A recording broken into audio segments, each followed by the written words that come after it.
Hello बच्चों, vision success path में आप सभी का स्वागत है। आज जो हमारा टॉपिक है केमिस्ट्री का है, जो कि क्लास 12th का है। चैप्टर है केमिकल काइनेटिक्स, जो कि बोर्ड्स के लिए बहुत इंपॉर्टेंट है। ये जो क्वेश्चंस है रिपीटेड है, हर साल ये क्वेश्चंस क्या हो जाता है, आ जाता है। ठीक है, तो क्या करेंगे, इसके ऊपर हम बहुत आसान तरीके से समझाएंगे और अब बहुत आसान तरीके से इसको समझ पाएंगे। क्या करेंगे, बहुत आसान तरीके से इसको क्या करेंगे, समझ पाएंगे। ठीक है, तो इसमें क्या हमें पढ़ना है, जो हमारा चैप्टर है केमिकल काइनेटिक्स, उसमें रेट ऑफ रिएक्शन या रेट ऑफ केमिकल रिएक्शन, जो कि बहुत खास होता है। ठीक है, ये क्वेश्चन जो होता है पेपर में, इसके यूनिट्स पूछ सकता है एमसीक्यू फॉर्म में, या फिर एक मार्क्स में पूछ सकता है, या फिर रेट ऑफ रिएक्शन क्या है ये पूछ सकता है, या derive the formula of rate of reaction. तो हमें क्या करना है, हर तरीके से इसको क्या कर, एक टॉपिक पढ़ा कई तरीके से क्वेश्चन इसका बन जाएगा, और हमारा क्या होगा, फायदा होगा। क्या होगा, फायदा होगा, मार्क्स बढ़ने का चांस क्या होगा, बढ़ जाएगा। ठीक है, और आपका प्रैक्टिस और रिवीजन भी क्या होगा, बहुत फास्ट होगा, क्योंकि बहुत आसान तरीके से इसको हमने लिखा हुआ है और बहुत आसान तरीके से आपको समझाएंगे, जिससे क्या होगा, आपका जो ये टॉपिक है बहुत आसान तरीके से समझ में आ जाएगा। तो क्वेश्चन क्या कहता है, केमिकल एनालिटिक्स से रेट ऑफ केमिकल रिएक्शन, या फिर बोल सकते हैं रेट ऑफ रिएक्शन। तो कहता है कोई एक रिएक्टेंट है, वो रिएक्टेंट अगर प्रोडक्ट में कन्वर्ट हो जाता है, मतलब रिएक्टेंट का मतलब आर हो गया, प्रोडक्ट में बदलेगा तो क्या कहलाएगा, पी कहलाएगा। तो पी कहलाएगा कि कह रहा है कि अगर रिएक्टेंट प्रोडक्ट में कन्वर्ट कर रहा है तो कुछ समय ले रहा है, कुछ टाइम ले रहा है। तो वही कहता है कि equal to change in concentration of any reactant, किसी भी रिएक्टेंट या प्रोडक्ट का जो पर यूनिट टाइम में जितना बदलाव होता है, उसके कंसंट्रेशन में बदलाव होता है, वो क्या कहलाता है, रेट ऑफ रिएक्शन कहलाता है। तो रेट ऑफ रिएक्शन किसके बराबर होता है, किसके इक्वल होगा, change in concentration of reactant या प्रोडक्ट पर यूनिट टाइम। तो पर यूनिट टाइम में रिएक्टेंट या प्रोडक्ट के कंसंट्रेशन में जो बदलाव देखने को मिलता है, क्या होता है, जो चेंजेस देखने को मिलता है, वो क्या कहलाता है, रेट ऑफ रिएक्शन कहलाता है। जैसे आर पी में कन्वर्ट हो गया, मानते हैं कि ये एक मोल फ्रैक्शन है, ये भी एक मोल है, ये क्या है, ये एक मोल है, ये भी एक मोल है। तो एक मोल अगर बदलेगा तो एक मोल ही तो प्रोडक्ट बनेगा। ठीक है, law of mass of conservation के लॉ को फॉलो करेगा। तो कहते हैं कि अगर एक होल रिएक्टेंट एक मोल प्रोडक्ट में कन्वर्ट हो रहा है, तो कहता है अच्छा ठीक है, कन्वर्ट करते हैं। अब कहता है अच्छा T1 टाइम में बताइए कितना कन्वर्ट हुआ। तो अगर T1 में होगा तो R1 किसमें बदल जाएगा, P1 बदल जाएगा। अच्छा कहता है ठीक है, ऐसी बात है, तो T2 में बताइए।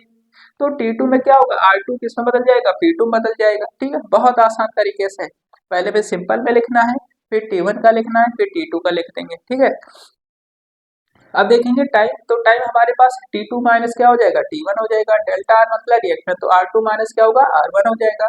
अगर डेल्टा P निकालेंगे तो P2 माइनस क्या हो जाएगा, P1 हो जाएगा। तो प्रोडक्ट में जो P2 होगा उसको P1 से माइनस कर देंगे, डेल्टा P मिल जाता है। अब कहता है अच्छा ठीक है, अब कह रहा है कि अगर rate of disappearance of reactant, कितना रिएक्टेंट घटा, तो उसको हमें पता है उसके जो रिएक्टेंट है, रिएक्टेंट बदला किस में बदला है, प्रोडक्ट में बदला है। तो अगर प्रोडक्ट में बदला है तो कुछ कम तो हुआ होगा ना, कुछ अमाउंट कम तो हुआ होगा ना।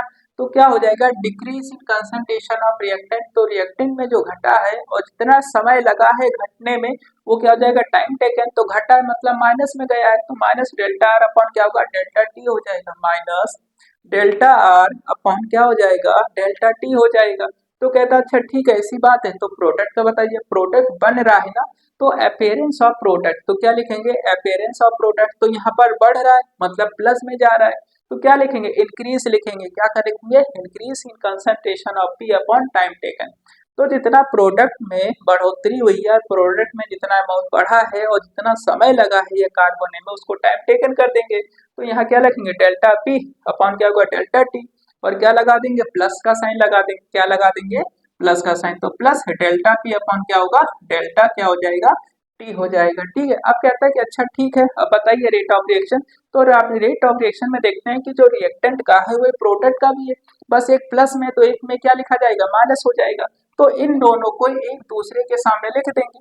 तो minus delta R upon delta T equal two plus delta P upon क्या हो जाएगा, डेल्टा टी हो जाएगा। ठीक है, तो ये हमारा क्या हो गया, रिएक्शंस हो गया। देखो कितना आसान टॉपिक था, एकदम आसान टॉपिक था। तो रेट ऑफ रिएक्शन का जो फॉर्मूला होता है, minus delta R upon delta P या फिर plus delta P upon delta T. अगर रिएक्टेंट पूछता है तो हम del minus delta R upon delta T लिखेंगे। अगर प्रोडक्ट का पूछता है तो delta P upon delta T लिख देंगे। वैसे तो दोनों लिख देंगे, आसान हो जाएगा। अब कहता है अच्छा ठीक है, यूनिट बता दीजिए। तो इसकी जो यूनिट है मोल पर लीटर पर सेकेंड। क्यों? क्योंकि हमने एक मोल लिया है ना, एक मोल लिया है और लीटर में लिया है और टाइम लग रहा है, तो तीनों आ रहे हैं ना। तो इसकी जो यूनिट हो जाएगी मोल पर लीटर पर सेकेंड हो जाएगी या फिर मोल पर लीटर पर मिनट होती है, क्योंकि जो रिएक्शंस होती है वो सेकंड में भी पूरा हो सकता है, मिनट में भी पूरा हो सकता है, आवर में पूरा हो सकता है, वन डे में भी पूरा हो सकता है और आगे चल करके और भी। ठीक है, तो यहाँ पर क्या होगा, ये यूनिट्स जो है पेपर के लिए बहुत क्या इंपॉर्टेंट है। एमसीक्यू में इसके ऊपर पूछ लेता है कि यूनिट दे दिया चार, अब उसमें से कौन सी यूनिट हमको याद रहेगा तो हम टिक कर देंगे, हमें मार्क्स मिल जाएगा। तो यूनिट जो होती है मोल पर लीटर पर सेकंड होती है, मोल पर लीटर पर मिनट होती है। ठीक है बच्चों, तो इस तरह से क्या करते हैं, बहुत आसान तरीके से हमने आपको समझाया, बहुत आसान तरीके से आपको समझ में आया। ठीक है, तो होप है आपको ये वीडियो अच्छा लगा है। अगर वीडियो अच्छा लगा होगा तो वीडियो को लाइक कीजिए, कमेंट कीजिए, चैनल को क्या कीजिए, सब्सक्राइब कीजिए, जिससे हर वीडियो का नोटिफिकेशन आपके पास क्या पहुंच सके और आपकी प्रिपरेशन जो है बेहतर से बेहतर तरीके से क्या हो सके।